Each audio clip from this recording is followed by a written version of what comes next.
Here are 5 things you need to avoid at all costs post-organ transplant.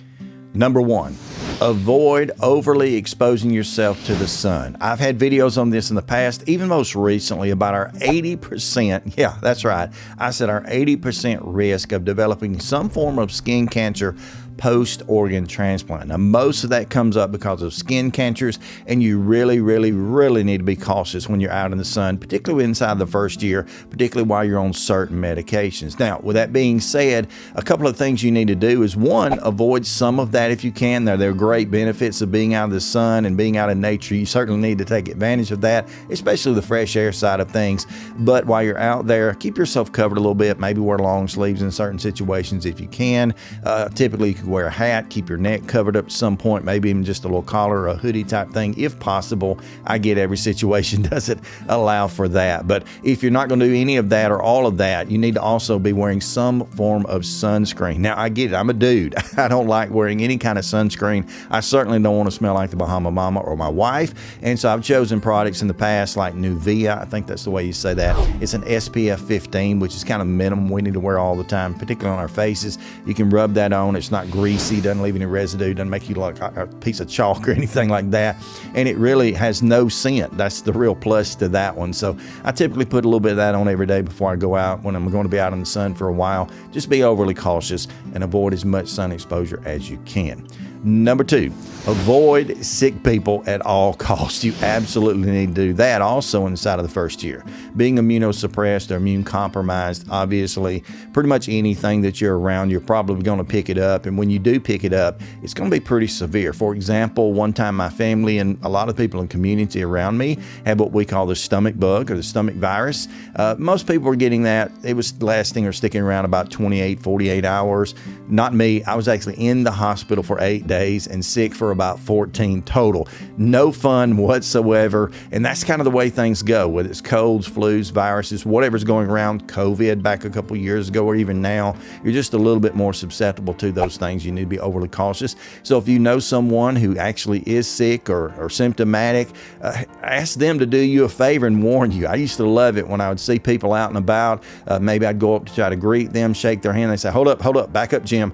I'm not feeling real well. I don't know what's going on yet, but just back up. I was thankful for people like that. Overly more thankful for sure than someone who would say, shake my hand or give me a hug and then cough all the rest of the afternoon.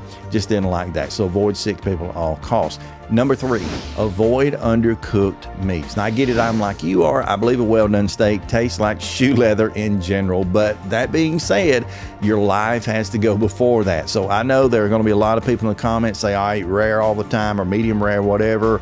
I'm always fine. Yeah, you probably are. And with higher and more quality cuts of meats and such as that, you can a lot of times get away with that. For example, you're safer eating a rare steak than you would be a rare hamburger, for example. That's just different quality cuts of meat and such, but you have to be cautious. Again, this is one of those situations where any little bit of bacteria, E. coli, whatever it is that comes along in that gets in you can really double down and cause a problem because your body just doesn't have the defense that it typically would to try to fight off some of those things. So again, something that could be very small and minor for someone else could be actually detrimental or deadly for you. So just be cautious with that. And that's with all forms of meat. And you can add to that eggs. It's always best to fully cook your eggs. Again, I'd rather throw up than do that, but you know, you're better off cooking those eggs completely through, yolks and whites. Sometimes I cheat a little bit, okay? I'll admit it, but you need to do that, especially inside of the first year. Just be very cautious about doing that and you'll be fine. Number 4, avoid self-prescribing medication. I've said this over and over again. Every video I've done about medication management, I make mention of the fact that when you're taking the medications that you're on, you should never add anything to that without first consulting your team. And that goes for medications themselves, particularly prescription medications. Obviously, you know that, but when it comes to over-the-counter drugs, pain medications like Tylenol, ibuprofen, those sort of things, things, you have to check with your team. When you decide to add supplements, maybe you determine, hey, my friend, she's doing really well, or he's doing really well, and he takes this vitamin or this mineral, whatever, and it helps him a lot. Don't you do that, not until you check with your team first, because a lot of those medications, even supplemental type medications, can affect the way your body absorbs or takes advantage of your immunocompromising drugs, your anti-rejection drugs and such. So you have to be very cautious about that. Avoid self-prescribing medicine. And then here's the last one that many people don't even realize or even consider, or have to consider for that matter. Avoid stagnant water. Now, here where I live in Alabama, I happen to live in the country. I'm thankful for that. I wouldn't want to live anywhere else, but we're actually around a lot of stagnant, if you will, water, lakes and ponds and a creek across the road. Most of the time it's fast running, but sometimes if it's kind of the drier season, the water's not moving, big mud holes, whatever. We got it all around here. And I love that part of this. This is just a natural place where I live, but you have to avoid that stagnant water. There's oftentimes a lot of bacteria, a lot of fungi, and things that grow in that water. When it's stagnant, when it's just sitting still, like the green slime and stuff, you don't need that. That can cause you severe upper respiratory infections. And even though I haven't dealt with that as far as from a pond itself, my video I did back a number of years ago that's kind of viral at this point, talking about I almost died because of a humidifier. I was holding it up in the thumbnail.